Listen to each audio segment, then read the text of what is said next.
shit. That's what I'm talking about. Wait! Okay, now, from the beginning. Welcome to BS, Beyond Stereotypes, a podcast about lawyers using their authentic voices to change the world. Did I always feel like I had to work twice as hard? Absolutely. Mm-hmm. And that phenomenon is just still true today for women, for people of color, for people with disabilities. Is often we have to work harder to prove ourselves, and there was no different in professional sports.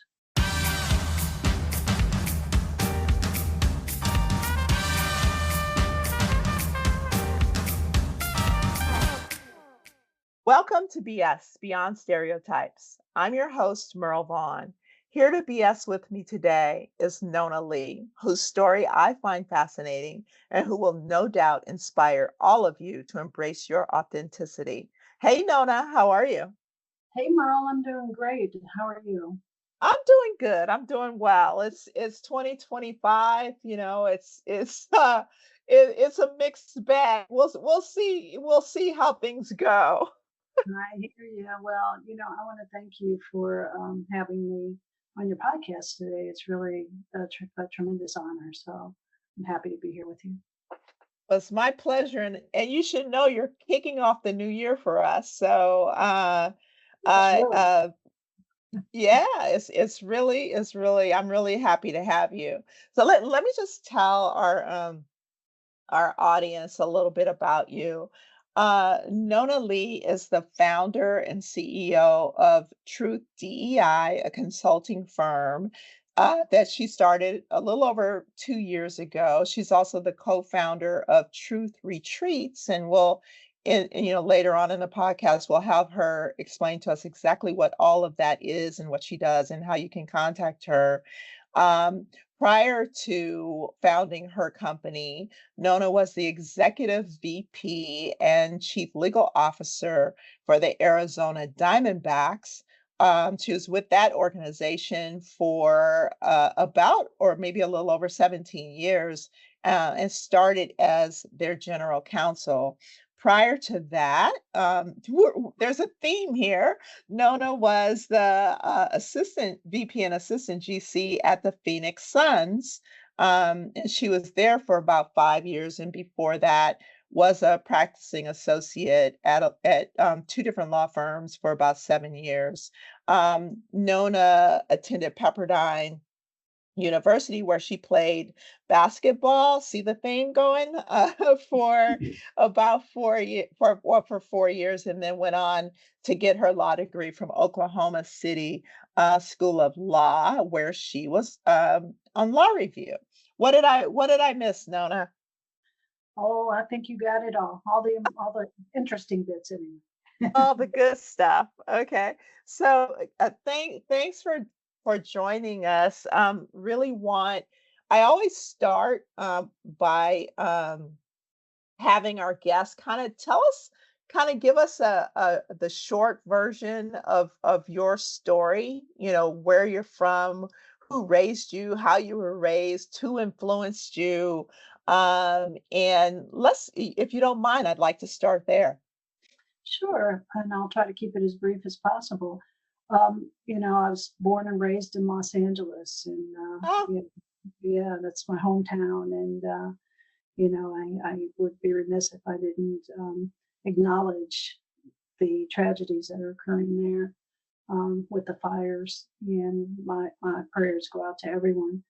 But yeah, I'm an LA girl, and was raised by my parents there, and in some respects by my mom's mom, my grandmother, um, who I love very much. And um, she really had a tremendous influence on me. I mean, both of my parents did in different ways as well. In large part, my love for sports came from my father, and it was hmm a bond that he and I shared, and he supported my participation in sports throughout my life. Um, my grandmother was a very special woman. She really has been continues to be a role model for me. throughout my life and my career. She was a very strong woman. When she was 9 months, maybe 8 months pregnant with my mom, her husband was shot in the back and during the robbery and Mm, lived his life paralyzed. And she had my mom and went to work supporting the family and became the first Black woman supervisor at what was then North American Rockwell. mm. And, um, it was an incredibly courageous and brave thing of her to do back in those times. And she wasn't all work either. She loved to play. She traveled on her own. If there was some place she wanted to go, she went. And so my grandmother really influenced uh, my spirit of walking through fear to do what I needed to do, and also my love of travel and seeing the world. I love that. And so, I mean, it's very unusual to meet somebody who was born and raised in LA. As you know, I'm in LA. I've been here since I was 7. I'm originally from Oklahoma, so we kind of have Oklahoma in common a little bit there. But where did you live in LA and where'd you go to high school?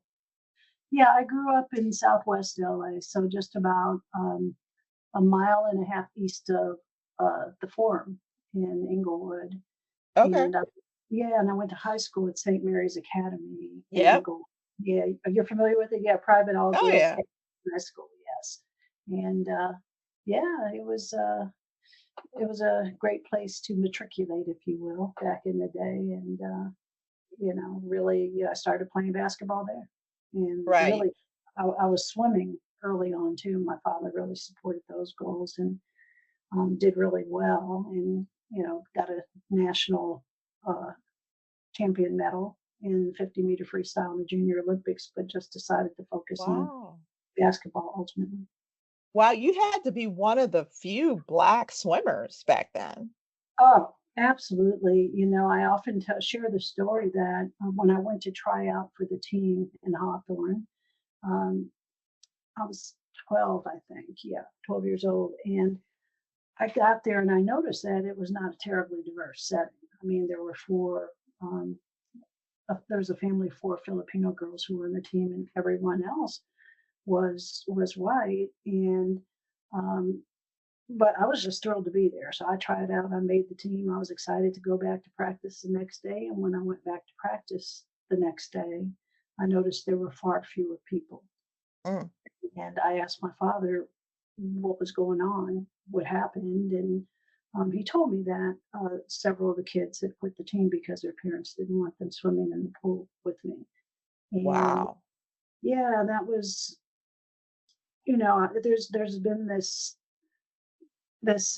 theme in my life. You talk about themes of, um, not fitting in anywhere really, you Mhm. know, because not often has been the case, and especially in high school, riding the bus to and from in LA where I wasn't black enough for the black kids, and I was too black for white kids, and just that struggle with trying to figure out where I fit in. And that's been a recurring theme throughout my life, unfortunately. And I know the experience is not unique to me. Yes, and I grew up in Compton, and it was basically by the time I was there, it was pretty much all black, but there's still that thing, sometimes you're not black enough, Mhm. depending on what I was a tennis player, so, what black person plays tennis back then, that was before Serena and Venus. And so yeah, I can really relate to that. And so you played basketball at Pepperdine. Why did you decide to go to law school? Well, I didn't go directly after undergrad. There's about a 10-year gap. And during that 10-year period, I was trying to break into the sports industry. I wanted to be a sportscaster. Mm, I wanted to be Robin Roberts before she was Robin Roberts, in the broadcasting world, I think. I think I'm a little ahead of her. But, um, I worked in the business side of the entertainment industry for years trying to break in, and it just never happened. And I had to stop and think about what I wanted to do with the rest of my life and what was going to capture my imagination. What could I do for the rest of my life that would keep me engaged and feed my soul? And I'd grown up working in law offices because my mom was a legal secretary. Mm. And so it was not an easy decision for me to go to law school because, based on those experiences, I wasn't particularly fond of lawyers. So the choice, but so I decided to become a paralegal first. And Mhm. I did that and worked as a paralegal for a sole practitioner in Beverly Hills for a few years before he kicked me out and made me go to law school. Wow, wow. And so, like I said, I'm originally from Oklahoma. All my extended family is still there. The smartest thing my parents ever did was leave Oklahoma. That I will say that. But well, how did you find Oklahoma? I mean, because it's a place with really lovely, warm people and great food, but it is kind of south, you know? Yeah. No, it was not a well thought out strategy. It was, To say the least, coming from yeah, California. really. I mean, it was when I got there, it was complete culture shock. But no, the sole practitioner I was working for had been pushing me to go to law school, and I was dragging my feet. And I'd taken the LSAT, and I did okay. Yeah, I did pretty well. But I thought, well, I can do better. And so I kept putting it off. And finally, he saw that I'd received a, a letter from Oklahoma City University Law School of Law to apply there, and I hadn't missed their application deadline. Whereas I made sure I thought I'd missed everybody, but Mhm. I hadn't missed them. So he saw the letter and just, talked me into applying, and I got accepted. And he bought me a computer and sent me off in my car to Oklahoma. Wow. And so now I mean this sound like he was a mentor, um, probably before you even knew what mentors were, right? I mean, how did that relationship last? I mean, is that somebody that you feel you kind of have a debt of gratitude to for doing that? How was that relationship for you? Yeah, his name was Walter Lasowitz, and I actually met him because, as I said, I worked as a paralegal first, and I went to paralegal school, and he was one of my professors, and Mm, he hired me right out of school, right after graduation. I did very well, and and yes, he was very much both a friend and a mentor. And my plan was to go back to LA after I graduated from law school and work with him. Uh, Part of the reason he said I needed to go was because I was doing everything but going to court. Uh, right. and so that was the plan. And then I got this offer from the firm for Phoenix, which paid really well. And I thought, okay, we'll do this for 5 years, and then I'll go back and work with you, Walter. And um, during that time, well, then I got in sports actually. Right. So I And decided. how did you make that transition to sports? Well, what happened was I was litigating and the WNBA started. Mhm. And all I could think about was how do I merge my practice with my passion? And I actually knew the woman who at that time was the general counsel for the Suns because she had been a year ahead of me at the firm on the corporate side of things, transactional side. And so I called her and said, hey, how do I do what you're doing? And she told me, well, basically, you're not qualified Mm. because you really need to be a transactional practitioner to be in-house counsel. And so I said, okay. And I asked if I could start a sports law practice at the firm where I was, and they said no. So I researched what firms in town represented the teams and got interviews with both of them, got an offer from one, Gallagher and Kennedy. And after I accepted the offer, before I started working for them, they told me that the general counsel for the Suns was leaving and asked if I wanted to interview for the position. Having been told by her personally that I was not qualified, I said, Wow. absolutely, I want to interview. Right. So I went through the process, and I didn't get the general counsel position, but a couple of months later, they decided to create an associate general counsel position and offered that to me. Wow. Wow. So, I mean, it was just meant to be, huh? Yeah, and I felt strongly that it was. As I said, once the WNBA started, I was just single-minded in my focus because I just felt it in my heart and soul that that's where I was supposed to be. And I loved being there. It was a wonderful, wonderful part of my career. And so, um, but correct me if I'm wrong, the Phoenix Suns is not the women's team, right? Is that the women's team or is that No, when I started with the Suns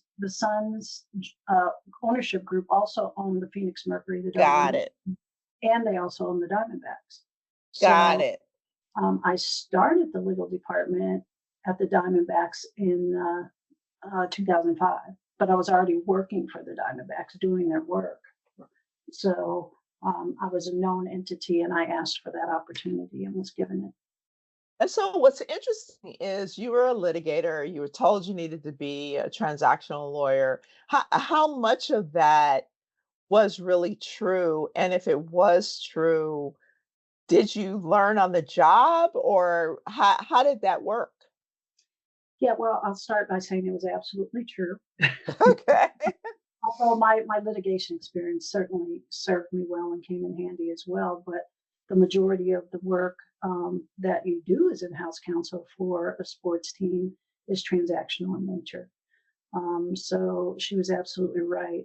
Now, when the firm um, set up the interviews for me with the Suns, they also brought me into the firm and partnered with me with two wonderful women partners and who started teaching me transactional and securities work. And so I had a grand total of 2 months of transactional experience when I went in house with the Suns as associate general counsel. And so there was a bit of a learning curve on the job. But after about 6 months, I was reasonably proficient, and everything stopped coming back from the general counsel just bloody red. But he was also an excellent teacher. Well, and then also, I mean, once you're in-house, you do rely on outside counsel, right? So, which is one of the reasons your firm probably wanted you embedded in the client, right? Exactly. It's it made sense for them strategically, and their loyalty was, repaid. I mean, they continued to be the outside counsel for the Diamondbacks during my tenure there. So yeah, I mean, they were very strategic, and you do rely somewhat on outside counsel, but for most of the transactional work, from a cost saving perspective, you do as much of the bread and butter stuff, the daily stuff internally, as you possibly can to reduce external legal spend. Right. So, if you were to give someone advice, especially a young attorney who has ideas about what their passions are and what they want to do and how they want to combine their legal work with those passion. What advice would you give them to actually making that happen? Yeah, I would say, networking is important because a lot of people want to work both in, in sports and in entertainment. And so establishing relationships early on, while you're in law school, even not just early in your career, but early on is key. Um, if an opportunity arises for you to work internally with the team, I get this question sometimes. Well, if I get a job offer from a team or from a firm, which way should I go? I'm like, I think I've proven that you can succeed, learning Hmm. professional practice in house, but it's also, um, I think you have an opportunity to really strengthen and deepen your skills if you go to a firm. So don't turn down an opportunity to work with the firm if you don't have an opportunity to go in house immediately, but be strategic about it. And what I mean by that is to the extent that you can go to work for a firm that does business with uh, a sports team or a league or NGB, and a national governing body, then target your search to those firms because it's a lot easier to transition in house at that point in time. Another Right. opportunity is league offices because often if you're a lawyer working in the league office, often you're working with people to all the teams, and they get to know you. And again, there's an opportunity to transition into a team position from the league position. Yeah, I mean, relationships really kind of almost everything in life comes down to relationships, right? I think, a lot of times people just don't really understand that, how you're perceived, what kind of brand you build, but also how you treat people has a lot to do with what you get back. Absolutely. I mean, I think integrity is Yeah, everything. Treating people respectfully and building authentic relationships. yeah. It should never be about just what other people can do for you. It should be about really more so what can you do for other people, and what can you do for your organization to help them thrive. Right. And so, when you were there, you were with the Diamondback. Was the sports, was that all you thought it would be and more, or was it, a little bit gnarlier? I mean, or do you have how, fitting in as, a woman, give us some tea. Yeah, well, I will say this. I'll never forget my first day with the Suns. And back in those days, you didn't have key cards, you had actual keys. And I could not believe that I had a key to what was at the time, I think, US Airways Arena or something to that effect. But Hmm. it was just, I was like, I heard angels sing or something when I walked in. So it's truly my dream job, and I finally felt for the first time in my professional career that I was at home, that I was in an environment that I could thrive in, that I understood, that I felt at home, and I was a member of a team in a way that doesn't always come across in other businesses. Where Hmm. that deep understanding of that in sports, and it was actually more than I thought it would be. Especially working in baseball, and it's more true in other sports now, where it's really global. And so having the opportunity to work internationally on sport related issues and work with tribal nations to build a spring training facility and an opportunity to uh, represent the club in baseball salary arbitration uh, against the players, and as a woman, all of those Hmm. things Hmm. that I didn't realize how much opportunity was there. And I didn't realize entirely how much fun it was going to be, not so much because it was sports, but because of the nature of the issues and the business, and to some extent the culture.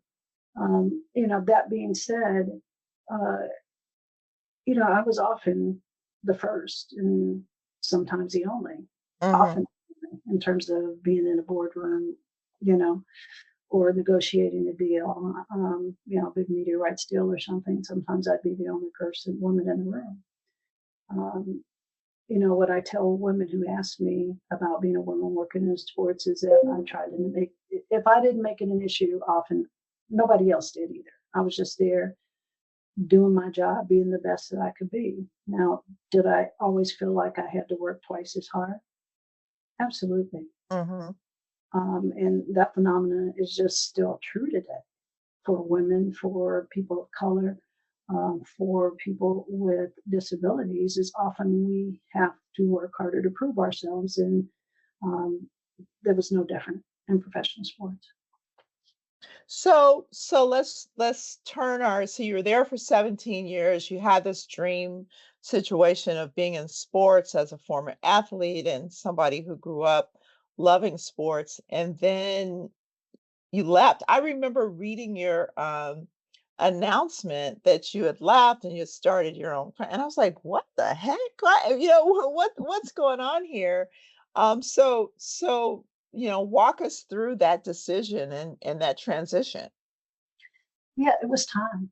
Um, it was time, and the last couple of years that I was with the Diamondbacks, uh, we started DEI efforts, in earnest, as many other Mhm. organizations did. And at the time, well, not at the time, I don't know that anything's changed, but I was the only woman, only person of color, only openly gay person to be a member of the executive leadership team. And so I asked to lead the effort and was given that opportunity. And, wanting to do it right, I put myself through eCornell to learn more and get my certification. And I absolutely fell in love with the work and felt a renewed sense of purpose that I hadn't really felt in the same way. I mean, at this point, I've been working in sports altogether over 20 years, and I love what I did. But it caused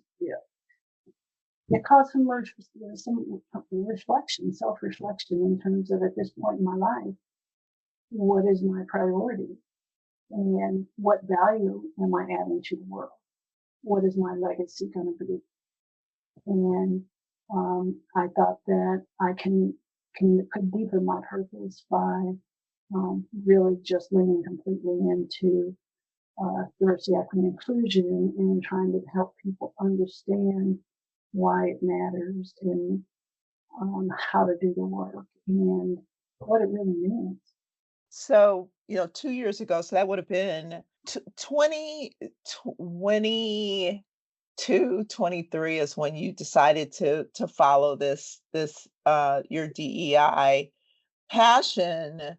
Um, and from my and clearly I have the same passion, have the same, I have worked on that brand for years, like 15 years or so before it was a thing. And which brings us to today, where, it's under attack. And I guess, one of the questions I have for you is, do you have any regrets at this point in kind of giving up your sports path for DEI? I think I know the answer to that, but what is it? How do you feel about it at this point? I think I'm exactly where I'm supposed to be. Do I miss it occasionally? Of course. And, I have some great friendships that I was fortunate to build over the course of those 22 years. And so I'm still in touch and I'm engaged and I'm still involved in sports in other ways, including being on the advisory board of Women's Professional Baseball League that's starting up, and still being deeply engaged with the Sports Lawyers Association. So I'm still involved in it, just not on the daily. And I don't regret the decision, because as DEI is under attack, I think it's more important that I continue to lean into the work that I'm doing, because DEI isn't going to go away, and the reason for DEI isn't going to go away. I mean, according to the U.S. Census Bureau, by 2043, the U.S. population will be majority minority. There are, Gen Z and the millennials are making up the biggest percentage of the workforce, and they highly value diversity, equity, inclusion. So although there is some degree of corporate pushback, it's still going to be necessary, because people have to learn how to make their cultures inclusive. And people also have to learn not to be so afraid of the truths as they currently are, so that they can reconcile them and move on from them and get to that place of an inclusive culture. And so you use the word truth, and I know the name of your company is Truth DEI.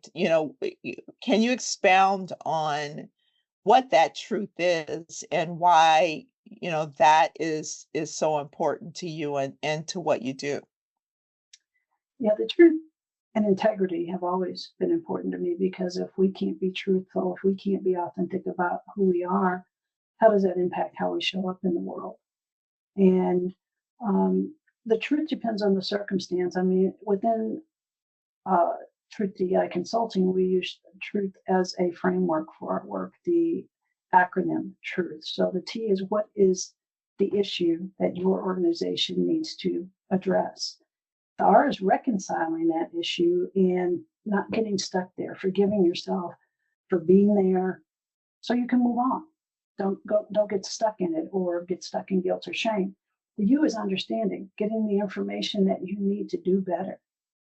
And the T is taking action, putting that information into action and doing something to move your organization forward towards systemic transformative change. The H is quite simply humanity. You know, us having humanity and also seeing the humanity in other people, because if we can do that, it becomes that much more difficult. If we see people as living, breathing human beings, it becomes that much more difficult to treat them badly, to exclude them, to be inequitable with them. And so that to me is why the truth is so important. Also, again, part of the reason I named the company The Truth is because we also have to be honest with ourselves about not only who we are, where we are, but what we're willing to do. Because if we're not willing to really dig into the work, then what we're getting into more than likely is performative efforts that aren't going to move the needle and certainly aren't going to be sustainable. I love that. I'd also wonder though. I mean, I've been thinking a lot lately about existing in a corporate America, and I've run into some folks, who are just. It feels like to me they're afraid of being their authentic selves and, just feeling like you just have to fit in and go along to get along and keep your head down. And, I am so not that person, which it's surprising that I've gotten as far as I've gotten being who I am. But um, I mean, is there a line there? I mean, what do you think of that? Do you just go all in, or do you just try to blend in, or do you try to make change, or what's important? I want to hear your how you feel about that.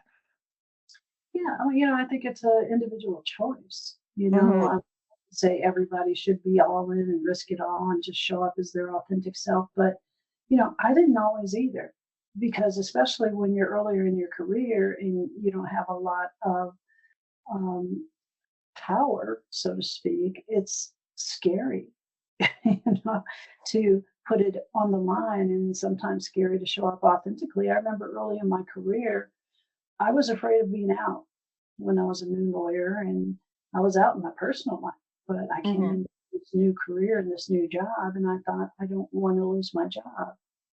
What would it cost me? And so those types of fears are real, and we each get through go on our own journey. But I also learned the price of being inauthentic, because I was so unhappy not being able to be my full authentic self and trying to talk in terms where I wasn't being completely dishonest, but not being truthful either. And for me, it's so much more difficult to live inauthentically. Hmm. If, at the end of the day, I have to live with myself. A job Yeah. is a job, you know, and we have to be able to live with ourselves. And I have found so much more freedom and joy in my, not in just this work, even in my work in sports, with just showing up as my authentic self. And I think just doing that in and of itself also help people get more comfortable with different identities that perhaps they were nervous about because they weren't as familiar with them. And so when we're able to do that, it's also an opportunity to um, help people learn, if you will. Right. And so, this podcast is called Beyond Stereotypes, and you've hit on a lot of your intersectionality of your identity, where I would venture to say you've come across a lot of people where people might have stereotypes about you. Is there anything that you can share that comes to mind? Um, sure. I mean, more generally, I can just say that, you know, initially, in my jobs in professional sports, it was very obvious there were some people who would avoid me because they just weren't comfortable being around me, in particular with my being in the LGBTQ plus community. And, my approach to that was, I'm just me. And, you don't have to agree with my lifestyle. You don't have to like me, but we work here together. We have to treat each other with respect. And I just continue to show up as my authentic self. And over time, it didn't seem to bother people. Um, certainly I felt a shift in terms of how I was treated. Um, but yeah, I mean, that's one type of scenario. Um, there have been many others, particularly around being a woman. Hmm. Um, in professional sports, there has been, you know, I've had many instances. For example, my general counsel, when I was chief legal officer, my general counsel, he had been with me for, I don't know, 15 years or something. And we would often go to meetings, and people would think he was the chief legal officer and go Hmm. immediately. And then he'd go, "Oh, you need to talk to her. She's the chief legal officer." And so there were those types of stereotypes I ran into all the time. Oh, and here's the other one I wanted to mention. And this is something I pride myself into. Especially for a lawyer, I'm pretty soft spoken. And I've never tried to change that because of people's expectations that I should be loud and brash, etc. And so a lot of people mistake that for weakness. Hmm. And what I have found is, because I speak when I have something to say and I don't just talk to hear myself talk, when I do speak, people lean in and they listen and they value what I have to say that much more. So I never changed that, but people often made assumptions about that and lumped me in with, oh, she's just a woman, she's weak, etc., because I was quiet. Not the same thing. And so, yeah, I mean, the workplace, and sports and otherwise, is rife with stereotypes. And the only way that we change people's perceptions of those is through exposure and education. Right? Exposure is key. And you talked earlier about your grandmother. I mean, I love that she would travel and do what she wanted to do and sound like she was pretty independent. And I will solo travel if I can, anytime I can. But you had to have traveled to a lot of different countries and had exposure to different ways of life. How important do you feel that is, especially to young people of color? hmm I think it's critical because, back in my day, travel wasn't as prevalent. And so sometimes people didn't have a chance to expand their worldview. And I think by traveling to other places and seeing how other people live, it gives us better context when we run into people who are different from us in the workplace. It gives us a more global perspective, and I think makes us more open to other people and less afraid of people who are different from us. Well, and we're we're in the United States, the greatest country in the world, and all that. And then you go to these other countries. I mean, I went to Japan recently. And while I was there, I was like, wow, they've got a lot of stuff we don't have, right? They have some really cool things over there, that we just don't have. Bullet trains and warm toilet seats and kind of stuff that's like, and we, if you don't travel, you don't know. And we have this idea that, there's nothing better, and I'm not saying that we don't live in a great country, but there's a lot of stuff out there that's really good and really cool that, we don't have. Yeah, and I love that you said that because so often we get caught up in thinking that, as touched on, that we have the best, nobody's better. Well, how do we know that if we don't invite in diverse perspectives or go out and get them? And so I love that you said that, and it's so true. I mean, innovation.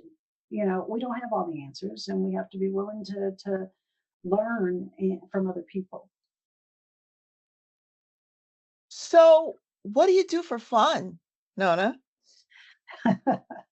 um, right now it's really you know about spending time with family.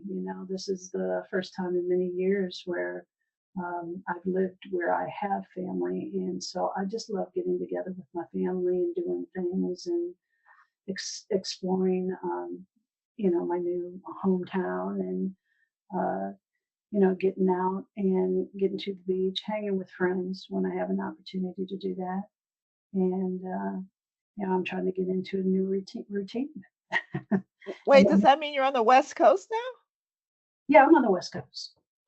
Oh, I didn't realize that. Okay, I thought you were still in Arizona for some reason.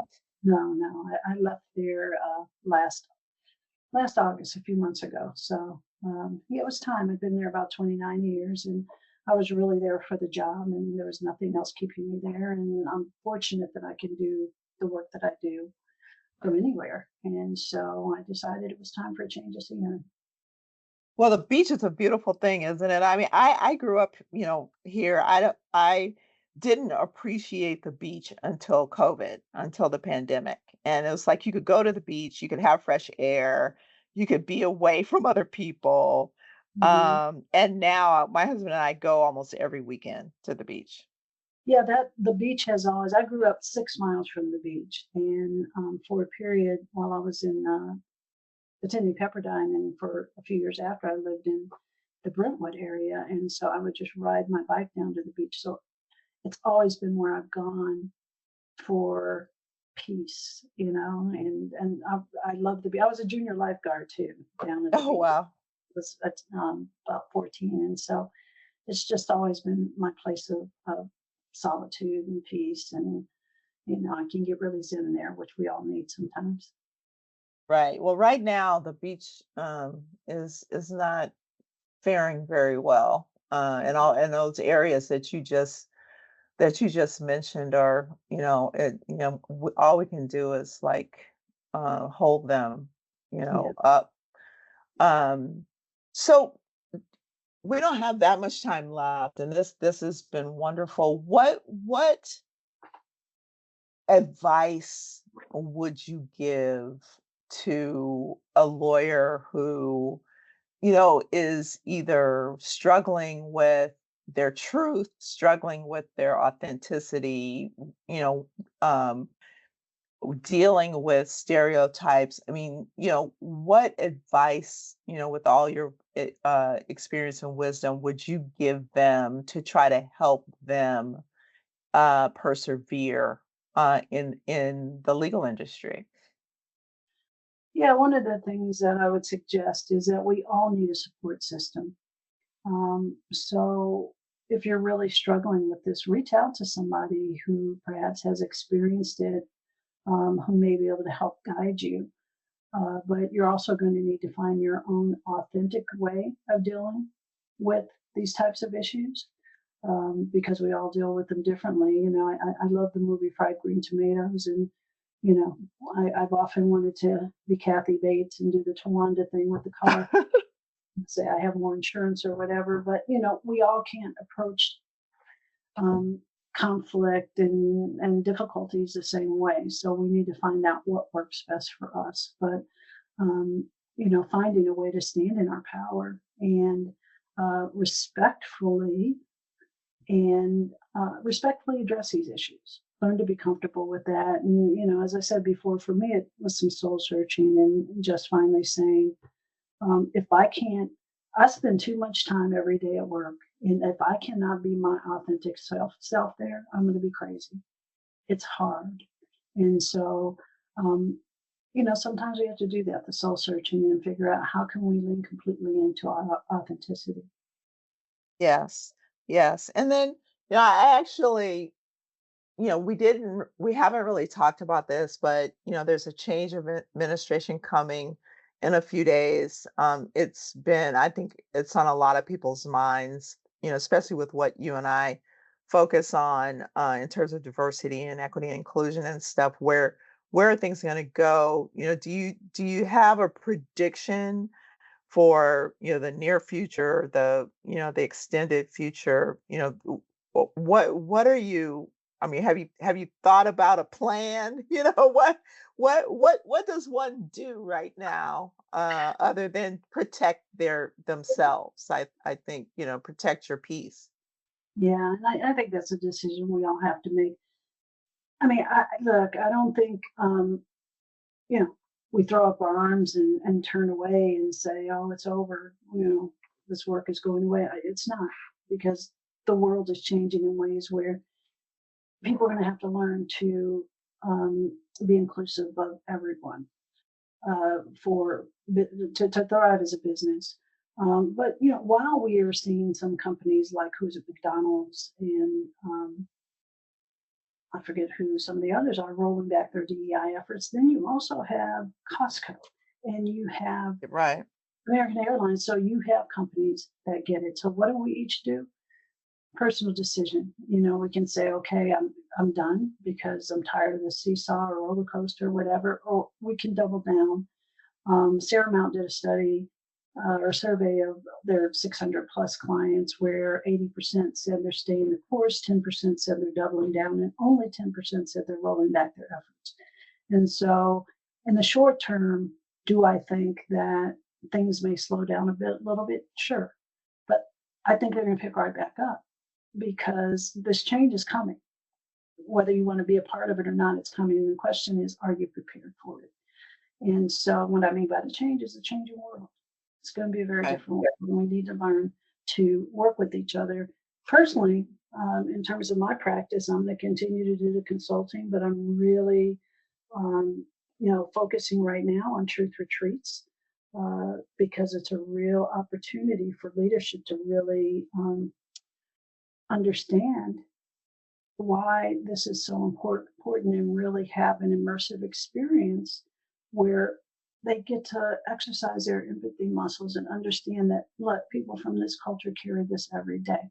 How can I help make it better? What strategies can I come up with? And so I've seen the impact and the power of truth retreats, Tell workshops. us more about what that is. So they're immersive DEI retreats that we hold in Montgomery and Selma, Alabama.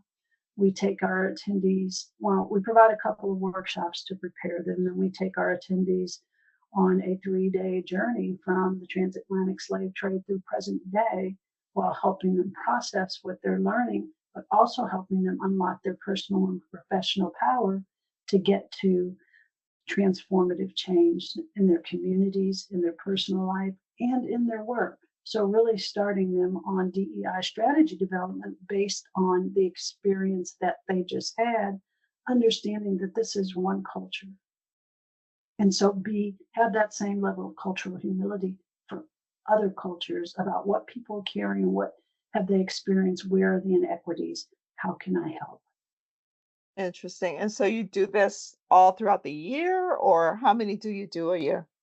We do as many as people are interested in booking. It's typically, a full week in the sense that they fly into Montgomery by Monday evening.